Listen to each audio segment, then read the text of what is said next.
We begin tonight with a first as Southeast Asian leaders convene for the 36th ASEAN Summit online. While talks centered on the regional bloc's response to COVID-19, President Duterte brought attention to what he says is another threat, terrorism. Maricel Halili with the story. For the first time in history, heads of states of Southeast Asian nations met virtually for the ASEAN Leaders Summit on Friday morning as the region continues to grapple with the COVID-19 pandemic. The leaders had to forego the traditional handshakes and family photos. The regional bloc decided to create the ASEAN COVID-19 Response Fund, with member countries committing to look for ways to collect funds in the fight against the virus. President Rodrigo Duterte, who was supposed to be in Vietnam for the summit, delivered his online address at his residence in Malago.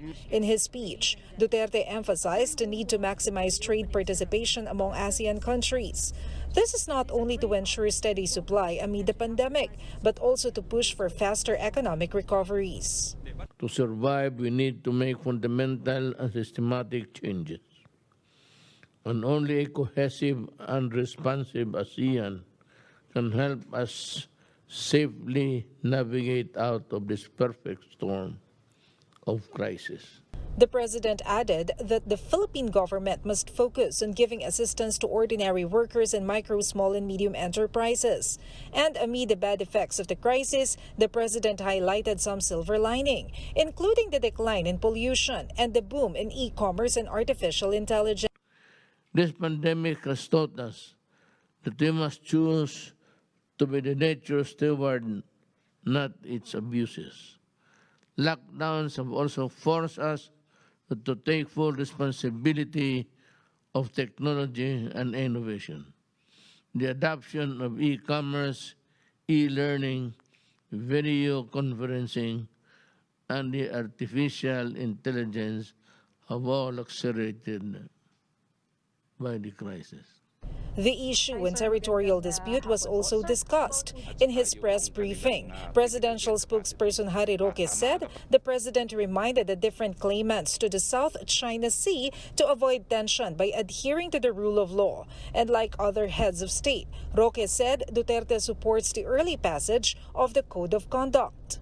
The president also took time to once again talk about terrorism. The pandemic has not killed terrorism. It remains alive, lurking in the shadows, and in some countries, terrorist elements strike even during government relief operations.